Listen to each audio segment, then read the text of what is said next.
A ver, pensemos en algo.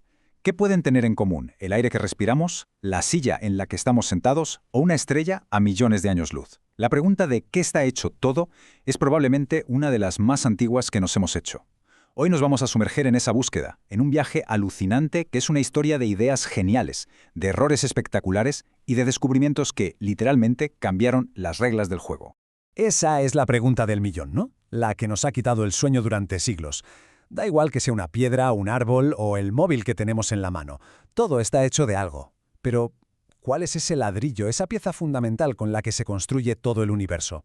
Bueno, pues para empezar a tirar del hilo tenemos que ir al origen de la palabra clave átomo. Viene del griego antiguo, de la palabra átomos. Y ojo, que significa literalmente que no se puede cortar, indivisible.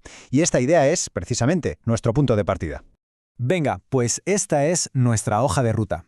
Arrancamos con una idea de los antiguos griegos, que era casi pura filosofía, y luego vamos a ver cómo esa idea se fue rompiendo y reconstruyendo, pieza a pieza, gracias a Dalton, Thomson, Rutherford y Bohr. Cada uno de ellos es como un detective que añadió una pista clave a este misterio. Pues empezamos el viaje en el tiempo, y nos vamos lejos, 2500 años atrás, a la antigua Grecia. Una época en la que no había laboratorios ni microscopios, nada. Las únicas herramientas eran el cerebro, la lógica y la imaginación. Fue un filósofo, Demócrito, quien se planteó un experimento mental muy curioso. Dijo, a ver, si cojo cualquier cosa, una manzana por ejemplo, y la corto por la mitad, y luego otra vez, y otra, llegará un momento en que tendré un trocito tan pequeño que ya será imposible de cortar. Pues a esa partícula final la llamó átomo. Era solo una idea, Nada de pruebas, pura reflexión. Y ahora, ¡fas!, pegamos un salto de gigante en el tiempo hasta la física moderna. Y aquí la historia se vuelve de lo más irónica, porque resulta que el átomo, esa partícula que se suponía indivisible, estaba en realidad formado por piezas todavía más pequeñas. Así que, antes de ver los modelos, vamos a conocer a los protagonistas de este puzzle. Aquí los tenemos, los tres actores principales de esta obra. Por un lado, el electrón, con su carga negativa, que es súper ligero y no para de moverse alrededor del centro. Y luego en el núcleo, bien juntitos, tenemos al protón, con su carga positiva, y el neutrón, que no tiene carga, es neutro, y su trabajo es hacer de pegamento para que los protones no se peleen. Y ahora, fijaos bien en las fechas, porque aquí viene lo más sorprendente. Uno pensaría que primero encontraron el centro, el núcleo, y luego lo de fuera, ¿no? Pues no, fue al revés. Primero encontraron al electrón, que es la partícula más externa y más difícil de pillar. Tuvieron que pasar 14 años para descubrir el protón y 21 más para encontrar al neutrón. Totalmente contraintuitivo. Vale, ya tenemos las piezas del Lego sobre la mesa. Ahora necesitamos que alguien empiece a construir.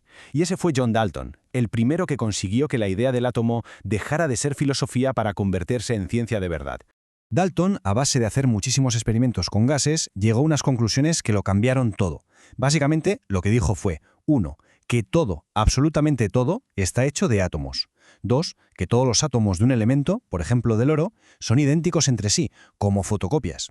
Y 3. Que los átomos de un elemento son distintos a los de otro. O sea, un átomo de oro no tiene nada que ver con uno de hierro.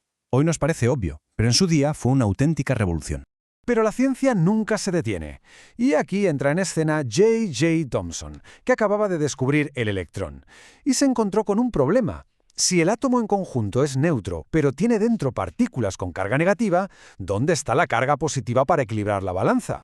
La solución que se le ocurrió a Thomson fue el primer modelo atómico con estructura interna. Se imaginó el átomo como una especie de esfera, una nube de materia con carga positiva, y dentro de esa nube estaban incrustados los electrones, con su carga negativa. Por primera vez, el átomo ya no era solo una bola, sino que tenía cosas dentro. Y para que la gente lo entendiera, usó una analogía que se hizo famosísima. Dijo que era como un pudín de pasas. La masa del bizcocho sería toda la carga positiva y los electrones serían las pasas repartidas por dentro. Este modelo, aunque hoy nos suene raro, fue la teoría aceptada durante bastantes años. El modelo del pudín de pasas parecía tener sentido, hasta que llegó un antiguo alumno de Thomson, Ernest Rutherford, y se le ocurrió hacer un experimento que iba a hacerlo saltar todo por los aires. El montaje del experimento era bastante sencillo, la verdad. Consistía en coger una lámina de oro finísima, casi transparente, y bombardearla con unas partículas muy pequeñas y con carga positiva, que se llaman partículas alfa. Y la pregunta es, ¿qué esperaban que pasara? Pues, a ver, si el átomo era como ese bizcocho blandito de Thomson, lo lógico es que las partículas alfa lo atravesaran como si nada, como una bala atravesando la niebla. Quizá alguna se desviaría un poquito, pero vamos, poca cosa. Pero lo que observaron fue una auténtica locura. Sí, la mayoría de partículas pasaban de largo, tal y como esperaban, pero para su asombro total, algunas rebotaban. Y no un poco, sino que salían disparadas hacia atrás como si hubieran chocado contra un muro. La frase del propio Rutherford lo dice todo. Fue tan increíble como disparar una bala de cañón a un pañuelo de papel y que la bala rebotara y te diera a ti. Imaginaos el shock. Un resultado tan bestial solo podía tener una explicación, y era radical. El átomo no podía ser una masa sólida, tenía que estar, en su inmensa mayoría, vacío. Toda la carga positiva y casi toda la masa tenían que estar concentradas en un punto diminuto, superdenso, en el centro.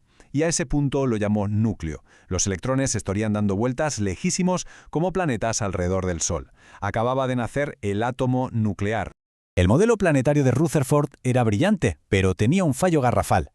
Según la física de la época, un electrón que gira así debería perder energía constantemente y en menos de un segundo caer en espiral y estrellarse contra el núcleo. O sea, los átomos no podrían existir. Y aquí es donde entra nuestro último protagonista, Niels Bohr, para arreglar el desaguisado. Bohr, que de hecho trabajaba con Rutherford, propuso una solución que era una auténtica genialidad. Dijo que los electrones no pueden girar por donde les dé la gana, solo pueden estar en unas órbitas muy específicas, en unos niveles de energía fijos, como si fueran los carriles de una autopista. No pueden estar en el arcén ni entre dos carriles. Y además, estableció unas reglas de aforo para cada nivel. El primer nivel, el más cercano al núcleo, solo admite 2 electrones. El segundo, un máximo de 8. El tercero, 18. Y así los electrones van llenando los niveles desde dentro hacia afuera, como las capas de una cebolla. Para que quede más claro, veámoslo con un ejemplo. El sodio, que tiene 11 electrones. Según las reglas de Bohr, los 2 primeros se colocan en el primer nivel. Completo. Los siguientes 8 en el segundo nivel. Completo también. Ya van 10.